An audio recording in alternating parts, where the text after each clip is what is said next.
Assalamualaikum warahmatullahi wabarakatuh. Perkenalkan, nama saya Anggun Sulistianingsih, NIM 1914080023. Baiklah, di sini saya akan membawakan materi yaitu analisis komponen skripsi. Yang pertama ada komponen penelitian eksperimen, di mana komponennya yang pertama ada bab 1 pendahuluan, terdiri dari latar belakang masalah, rumusan masalah, tujuan penelitian, kegunaan hasil penelitian. Yang kedua ada bab 2 kajian teoretik yang berisi tentang deskripsi teoretik. Ada variabel tak bebas, variabel moderator.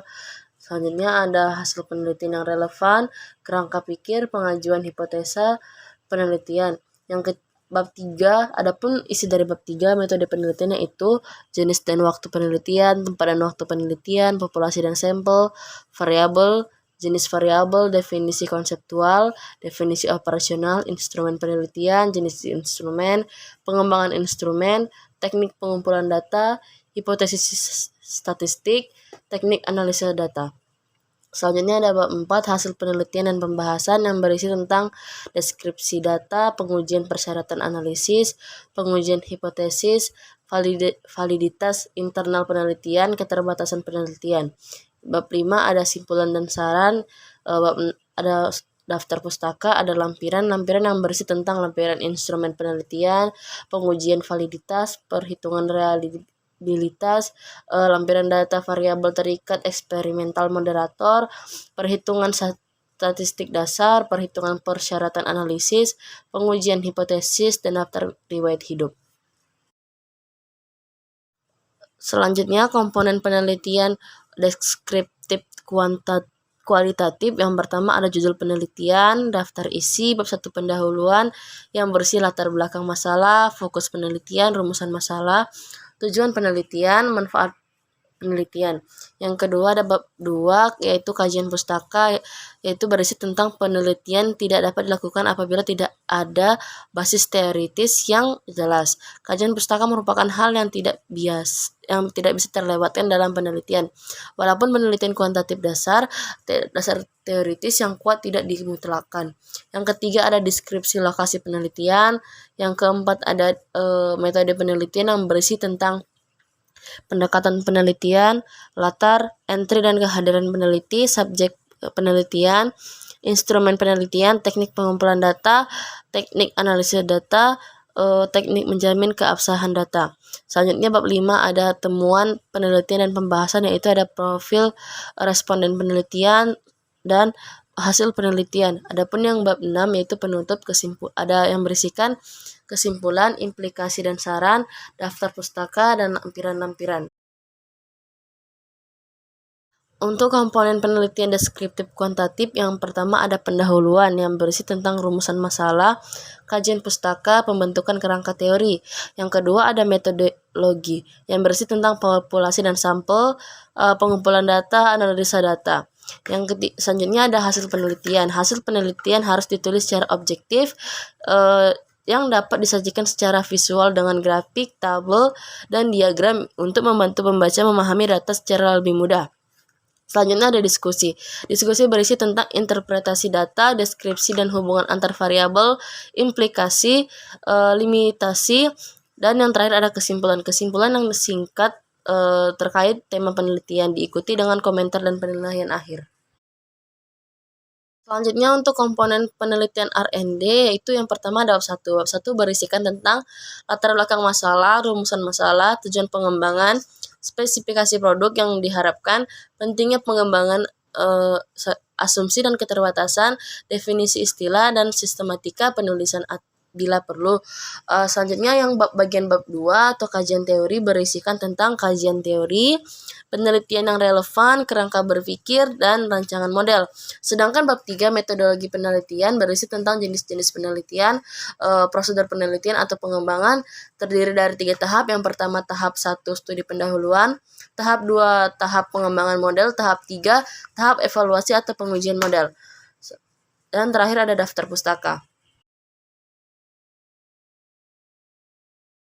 Selanjutnya komponen penelitian kolerasi. Yang pertama ada bab 1 pendahuluan berisi tentang latar belakang masalah, rumusan masalah, tujuan penelitian, manfaat penelitian.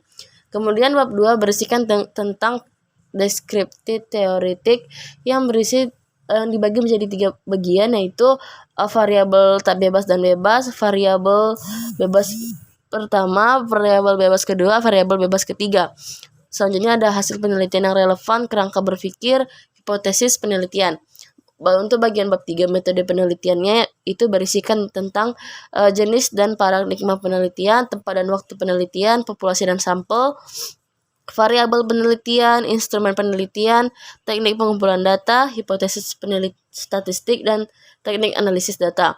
Kemudian bab 4 berisikan tentang hasil penelitian dan pembahasan, yaitu ada deskripsi data hasil penelitian, pengujian persyaratan analisis, pengujian hipotesis dan pembahasan atau diskusi.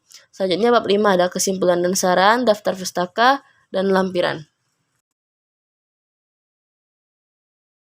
Selanjutnya untuk komponen penelitian kepustakaan, bagian bab 1 terdiri dari latar belakang masalah, masalah diidentifikasi, masalah pembatasan, masalah tujuan penelitian, manfaat penelitian.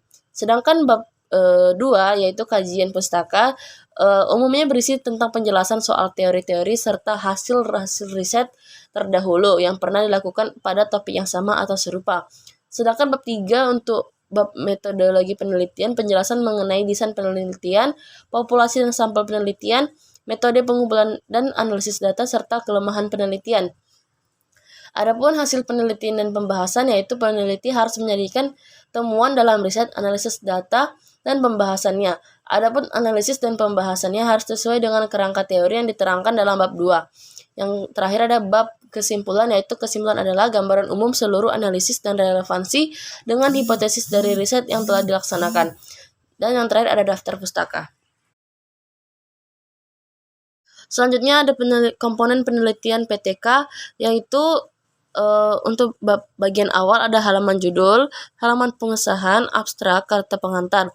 Dan bagian isi ada bab 1 yang berisikan tentang latar belakang, identifikasi masalah dan pembatasan masalah, tujuan penelitian, manfaat penelitian, pertanyaan penelitian, hipotesis tindakan, dan sistematika penulisan. Sedangkan bab 2 yaitu kajian pustaka membahas tentang kajian teoritis dan empiris yang dilaporkan dalam jurnal, majalah, situs internet, buku teks, atau laporan penelitian terdahulu sejalan dengan rumusan dan hipotesis tindakan. Yaitu selanjutnya ada bab 3 metodologi penelitian, yaitu menguraikan langkah-langkah penelitian yang akan dilakukan secara rinci mulai dari perencanaan, pelaksanaan tindakan, observasi, evaluasi, refleksi yang bersifat siklus. Selanjutnya ada bab 4 yaitu hasil pembahasan. Mengelola data lapangan sesuai dengan yang dituntut oleh peneliti, sehingga terbuka kesempatan untuk menarik pengertian dan penafsiran secara tepat dan signifikan. Hasil penelitian disajikan dalam bentuk siklus yang dilaksanakan dalam PTK, dan setiap siklus dilaporkan secara lengkap mencakup perencanaan, pelaksanaan, dan pengamatan. Selanjutnya ada bab 5 yaitu saran dan simpulan. Merumuskan secara ringkas jawaban atas masalah dan hipotesis yang diteliti, serta tindakan yang dilakukan untuk memecahkan masalah sesuai dengan siklus yang dikembangkan.